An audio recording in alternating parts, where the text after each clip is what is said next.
Yo, fam. My brother's ready to fight to protect me. But when I crush on a cute new guy, he says my dude's a fake, lies, fights, and a huge school fest blow up. Will my crush get exposed? Watch to see sub, share, let's make it pop. I'm Natalie, 16, living in a Toronto penthouse with floor-to-ceiling views of the CN Tower. The kind you'd see in a Drake music video. My parents are real estate tycoons, always hopping flights to Chicago or Dubai, leaving me with a fridge full of La Croix and a credit card that could buy a Birkin bag. But all the Aritzia hauls and TikTok clout can't fill the void I've felt forever.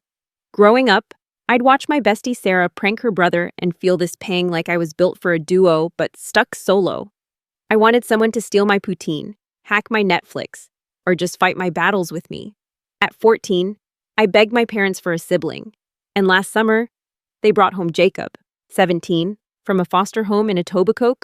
He's got this quiet intensity, hazel eyes that see everything, and a vibe like he's always half ready to run. At first, he was all shrugs, scarfing cereal while I rambled about Outer Banks. But one night, we bonded over a Spider-Man marathon, cackling till 2 a.m. over Peter Parker's dorkiness. He taught me to kickflip in our condo's parking lot, both of us wiping out and laughing like lunatics. Jacob gave me a leather bracelet with a silver maple leaf charm, his way of saying I'd made him feel home. I never took it off. But Jacob's protective streak is no joke. Yesterday, at Forest Hill Collegiate, I was grabbing my books when 3 senior girls led by Jenna, the queen of mean, cornered me by the gym. Think you're hot stuff. Rich girl, Jenna sneered. Yanking my backpack, my phone hit the floor, and kids started filming, their Snapchats ready to roast me. Before I could swing, Jacob stormed in, shoving Jenna back so hard she tripped over a bench. Touch her again, and you're done, he growled, fists clenched. The girls bolted, but Jacob got slapped with a week's detention, and I got labeled the girl with the guard dog. I was torn grateful but embarrassed, texting Sarah about it over bubble tea at Bubblicious. That's when I saw him Dylan, the new kid from New York, slouched at a Tim Hortons counter like he invented cool, faded off-white tee, silver chain, and a smirk that could crash Instagram. My heart did a double tap. We got talking. And he was pure charm, spinning tales about his Soho penthouse and dad's Ferrari. By the time we swapped TikTok handles, I was posting #CrushSen. But when I got home, Jacob was glued to his phone, face dark. I'd tagged Dylan in a boomerang, and Jacob had seen it. "You're vibing with Dylan Evans?" he asked, voice sharp. I rolled my eyes, thinking he was just jealous. "He's dope. Jacob, chill." But he tossed me his phone, open to an old group chat from the foster home. Dylan's message bragged, scored a sick ring, emerald and all, snitch boys crying lol, sent days before Jacob got jumped for calling him out. My stomach dropped. Dylan, a thief. The guy who just taught me the renegade dance? He's the reason I was an outcast. "Natalie," Jacob said, voice low. "He stole my mom's ring. Let me take the fall," and laughed. "He's a snake." I told Jacob he had the wrong guy, but he grabbed my arm, eyes pleading. "Stay away, or he'll break you too." I yanked free, storming to my room, the bracelet heavy. As I scrolled Dylan's Insta, all rooftop selfies and Gucci flexes, that chat burned in my brain. Was my crush a fraud, or was Jacob trying to chain me? One thing was clear, this was about to blow up. Dylan was like a TikTok trend, addictive and everywhere. Tuesday after class, he was by my locker, rocking a Stussy hoodie and tossing me a Red Bull. "Natalie, you down for the rec room?" he asked, that grin making my knees weak. Jacob's warning was a distant echo as I nodded, already picturing our arcade date. We spent hours racking up tickets. Dylan doing a goofy dance when he nailed the claw machine, winning me a squishmallow. He spun tales about crashing Fashion Week in NYC and chilling with A-list TikTokers. I was all in, snapping #date-vibes for Sarah. But she was throwing shade, texting me a screenshot from Jenna's Insta story, a blurry pic of Dylan in a pizza apron, captioned, "Millionaire El Mao." Jenna's been gunning for me since I got homecoming queen, so I figured it was fake. Still, my gut twisted. At school, I started clocking Dylan's moves. In chem, he dodged my question about his Ferrari, mumbling his dad was super private, sketchy. We kept hanging, though, sneaking into a Doja Cat show at Scotiabank Arena with my dad's VIP passes. Dylan was fire, vibing to every beat. And when he grabbed my hand during Kiss Me More, I was done for. But then I saw him texting. Can't do my shift tonight? Shift. I played it cool, but Jacob wasn't letting up. One night, he slid a faded Polaroid across the kitchen counter to Met 9, holding a silver ring with an emerald. This was my mom's, Natalie. Dylan took it, and the foster kids froze me out for snitching. I was nothing there. His voice broke, and my heart cracked. But Dylan's laugh was still in my head. You're tripping, Jacob! He's not that guy, I snapped, hating how shaky I sounded. He walked out, and I felt like trash. To shake it off, I deep-dived Dylan's Snapchat, noticing his NYC posts were all generic skyline filters, no real tea. Then, at a Tim Hortons run, Jenna tripped into me, hissing, your boy's flipping pizzas to pay for his grandma's pills. Total scam. My blood boiled. Was this a pile-on? I grilled Dylan after school, all casual. You ever sling burgers or anything? Or is your life straight flex? He laughed, saying, nah, I'm good. Just ballin'. But his eyes darted, and I knew he was hiding something. That night, I couldn't sleep. Jacob's Polaroid haunting me, Sarah sent me a Reddit thread from Dylan's old school, claiming he'd pawned stolen gear. My chest tightened. Was everyone right? I tailed him after class. Hood up, heart pounding. He biked to a grimy alley behind a Kensington Market diner, glancing around before slipping a guy in a tracksuit a small bag. My jaw dropped. Drugs. I snapped a pic, hands shaking. But then the guy handed Dylan a prescription bottle. Meds for Edith Evans. Not drugs, but still shady. Why the secrecy? As I biked home, my phone pinged a DM from Jacob. Check your mailbox. Now, tucked inside was a USB labeled Dylan's Truth, with a note, he's not who you think. My pulse hammered. With Fall Fest tomorrow, where Dylan and I were set to slay a TikTok dance, I knew this USB was about to light a fuse. Fall Fest was Forest Hill's Met Gala food trucks pumping out butter tarts, a stage blasting za, and fairy lights turning the football field into a vibe. I was hyped, strutting in a cropped denim jacket and chunky Nikes, ready to crush a TikTok dance with Dylan. He showed up in a black Amiri tee, chains sparkling, looking like he'd walked off a Billboard chart. We practiced our moves, tripping over each other and cackling, his hand brushing mine. For a minute, I forgot the USB in my bag, unopened, because part of me wasn't ready for the truth. But as we chilled backstage, I clocked Jacob by the AV booth, whispering to Zoe, an IT club nerd with a laptop. My stomach sank. He wouldn't. Would he? Dead wrong. As our song kicked in, the stage screen glitched. Instead of our dance reel, a video rolled Dylan pedaling a rusty bike through Parkdale, sweating in a pizza apron, and unlocking a crumbling apartment door. Jacob's voice echoed, Dylan Evans? The baller who's been scamming you? He's a liar, pawning fake Rolexes and playing Natalie. The crowd gasped, phones popping off like fireworks. Dylan's face twisted shock, then fury. You're done, he roared, vaulting off the stage. He tackled Jacob, fists flying, Jacob's nose spraying blood as he swung back. They smashed through a merch table, glow sticks exploding, kids screaming World Star, while others live-streamed on TikTok. Security dove in, but Dylan broke free, shoving me hard. You set me up, he yelled, eyes feral. I choked out. No, but he bolted into the night. I spun on Jacob, tears streaming.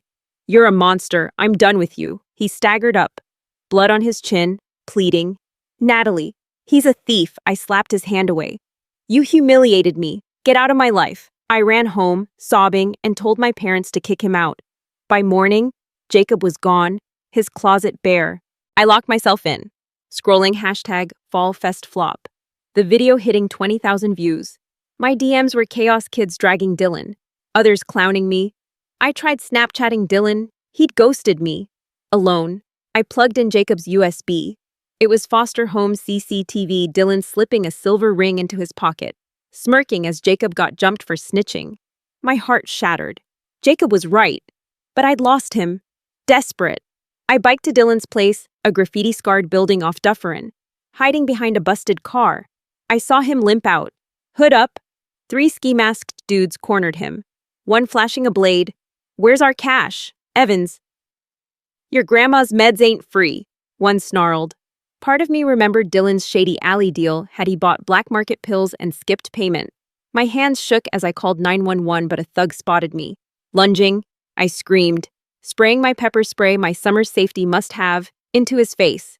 He cursed, and Dylan tackled another, taking a fist to the cheek. Cops swarmed, cuffing the goons, and Dylan saw me, bruised and stunned. "You saved me," he gasped. On the curb, he spilled it.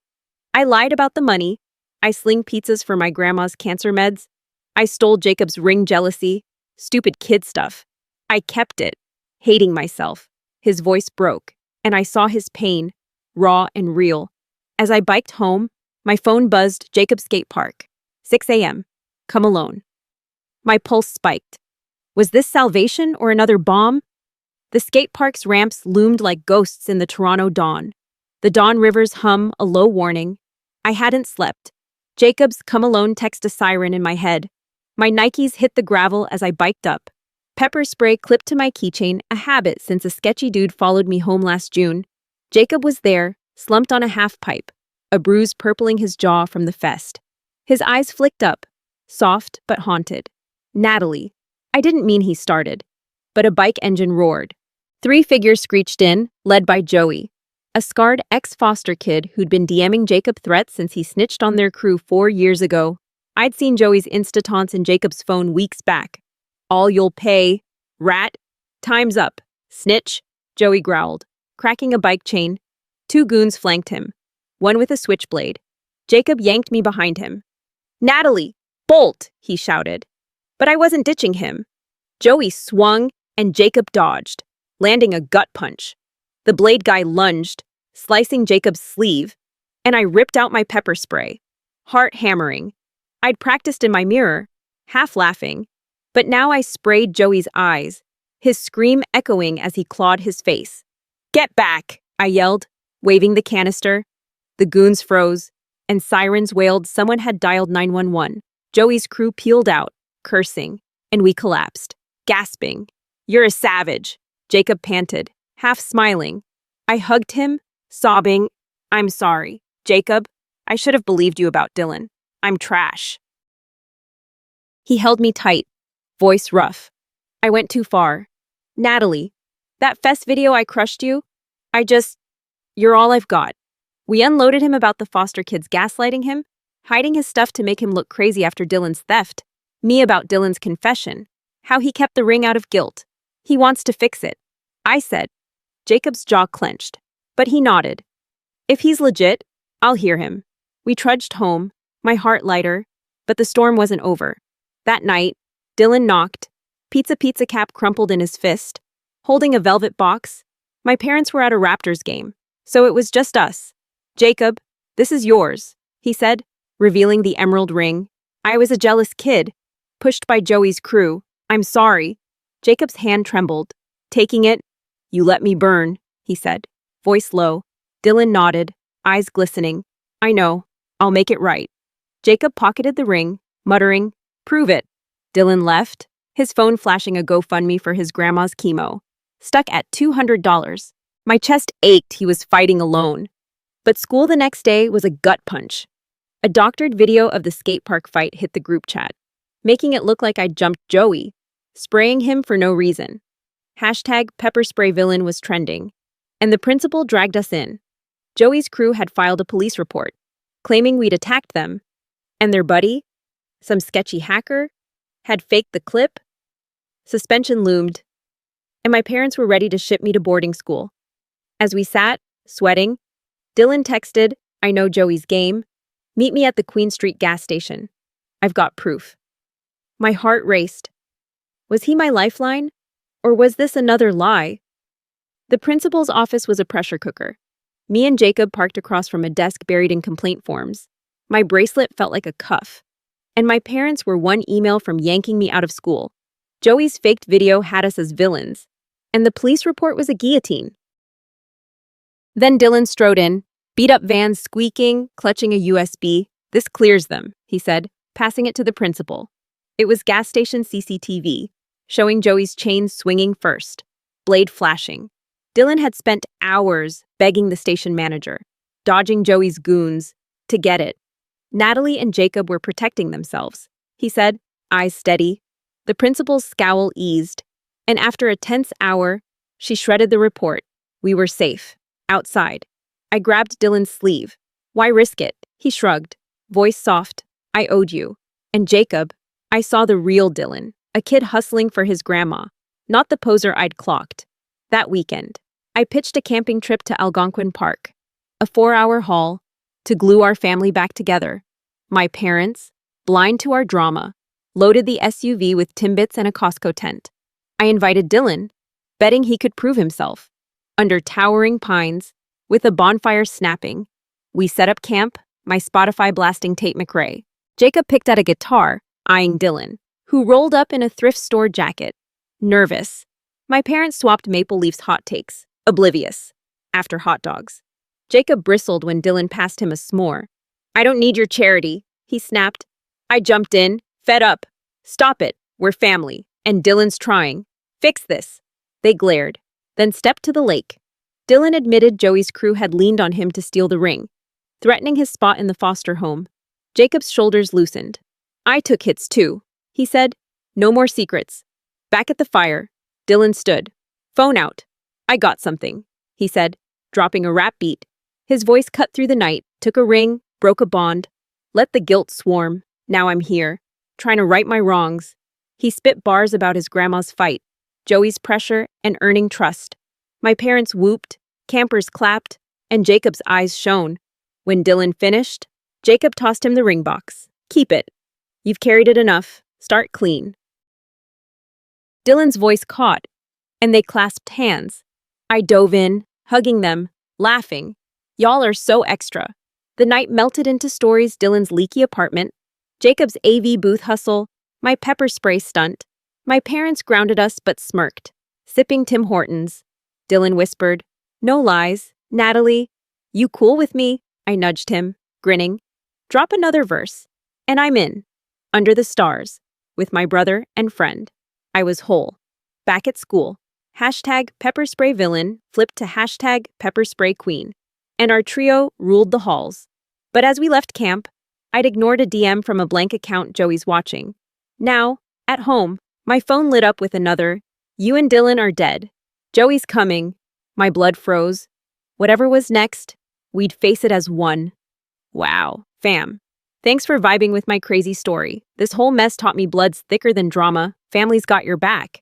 And second chances can fix even the wildest beefs. Big shout out for watching. Drop a like if you're all about that forgiveness glow up, subscribe for more tea, and share this with your besties. Let's keep the squad strong. See you in the next vid piece.